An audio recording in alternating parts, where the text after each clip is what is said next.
Pernah gak sih ngerasa kayak hidup kita itu kayak film yang selalu mau kita skip? Setiap masalah yang muncul, ada aja alasan untuk mundur.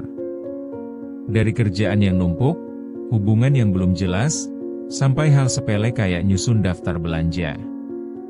Kita cenderung lebih milih scrolling media sosial, entah itu hanya untuk bunuh waktu atau kabur dari reality check. Jadi, siapa yang salah?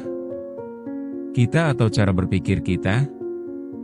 Saat kita lari dari masalah, apa yang sebenarnya kita cari? Mau tahu lebih dalam tentang pola pikir yang bikin kita kabur dari tanggung jawab? Yuk, kita mulai bahas apa aja karakteristik yang bikin kita lebih memilih untuk ngelari ketimbang menghadapi masalah head-on di chapter pertama ini. Chapter 1, Mengapa kita suka menghindar? Kita seringkali terjebak dalam pola pikir negatif yang bikin kita kabur dari masalah. Bayangkan, ketika kita dihadapkan pada kesulitan, seperti deadline yang mendekat, atau ketika pasangan mulai ngomong tentang komitmen, apa yang kita lakukan? Lari. Kita lebih suka melupakan itu semua dengan cara menyelam ke dalam dunia scrolling tanpa akhir, tanpa seolah kita sangat sibuk. Yang lebih ironis, saat kita kabur, masalah itu bukan hilang, malah menunggu dengan sabar sembari bersiap membuat hidup kita jauh lebih rumit. Pikiran kita seakan terprogram untuk mencari kenyamanan dalam kekacauan ini. Coba deh, kita buat daftar hal-hal yang sering kita tunda. Tugas, rapat, atau bahkan sekadar beres-beres rumah. Kesel kan? Satu-satunya yang kita dapat lakukan adalah menyesali pilihan yang kita ambil di saat itu. Jadi, kenapa kita melakukan ini?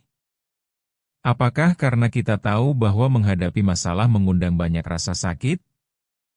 Atau lebih karena kita merasa tidak siap untuk berkomitmen? Dunia ini penuh dengan excuses yang sering kita ciptakan sendiri. Tim pengecut, mana suaranya? Chapter 2, Tanda-tanda seseorang kabur. Ketika kita berkata, nanti aja deh, sebenarnya kita sedang mengirimkan sinyal kepada diri kita sendiri untuk mundur. Ini adalah alarm yang berbunyi keras di kepala kita. Ketika kenyataan mulai mendekat, kita menciptakan dinding tipis antara kita dan masalah tersebut. Tanda pertama yang jelas adalah kecenderungan kita untuk mencari kegiatan lain saat tanggung jawab menghampiri kita. Bukankah lebih enak nonton film atau makan camilan sambil berangan-angan tentang hal-hal yang tidak mungkin, daripada berbincang tentang emosi yang sebenarnya menghantui? Kita juga sering menghindar dengan cara membenarkan tindakan kita. Misalnya, lagian siapa yang butuh uang untuk proyek itu? Simpelnya, kita berusaha membiarkan masalah itu menguap. Penyelesaian hanya akan datang ketika kita berani berhadapan dengan apa yang menghimpit kita. Tanda-tanda ini adalah cerminan dari ketidakpastian kita dalam menghadapi keadaan, dan sayangnya, ini hanya akan berlanjut jika kita tidak mulai mengubah cara pandang kita. Chapter 3, Kecanduan menghindar. Kecanduan ini mirip dengan ketagihan gadget. Satu kali kita lari, rasanya enak. Dulunya hanya satu scroll, nyatanya berjam-jam sudah terlewat. Alih-alih mencari solusi, kita malah terbuai dalam siklus yang konstan. Dan yang lebih menyedihkan, kita merasa nyaman. Cara berpikir ini menjadikan kita seperti hamster yang berlari di roda. Banyak gerak, tapi tujuan tidak ada. Hari demi hari, hal-hal kecil yang seharusnya bisa kita atasi jadi numpuk. Awalnya mungkin terkesan remeh, tapi percayalah, tanpa kita sadari, ini akan menghancurkan produktivitas kita jangka panjang. Jadi, kenapa kita terus-menerus terjerat dalam perangkap ini? Mungkin karena, di dalam hati, kita takut untuk gagal. Takut kalau kita berusaha, dan hasilnya tidak sesuai ekspektasi. Kita merasa lebih aman bersembunyi dan melawan kenyataan, yang justru membuat kita tidak berkembang. Chapter 4, Dampak negatif dari menghindar. Menghindar tidak hanya mengganggu kehidupan sehari-hari, tetapi juga membawa dampak jangka panjang pada mental kita.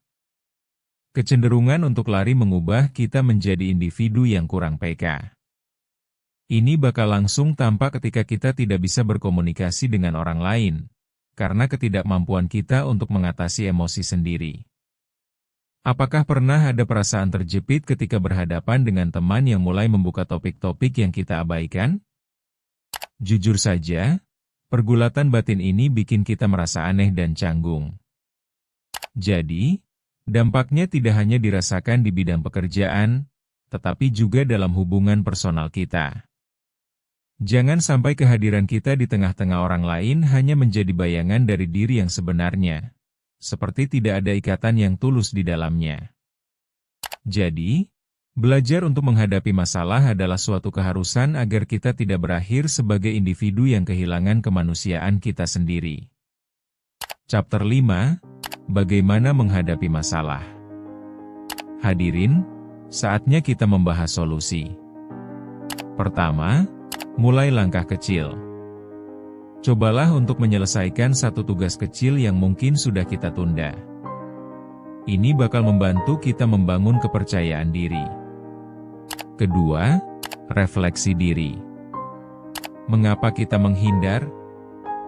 Tanyakan pada diri sendiri, apa yang paling membuatku takut? Temukan pemicu yang mendorong kita untuk lari dari kenyataan. Ketiga, mintalah dukungan. Bicara dengan orang terdekat dapat membantu kita melihat masalah dari sudut pandang lain. Kita perlu ingat, menghadapi kenyataan tidak selalu semenyenangkan bersantai, tetapi itu adalah bagian dari bertumbuh. Dengan langkah-langkah ini, kita bisa mulai mengambil kendali atas hidup kita dan berhenti menjadi pengecut di atas kursi santai. Jangan lupa untuk terus belajar dan berdiskusi di ruang tumbuh. Bertumbuh itu proses, bukan lomba.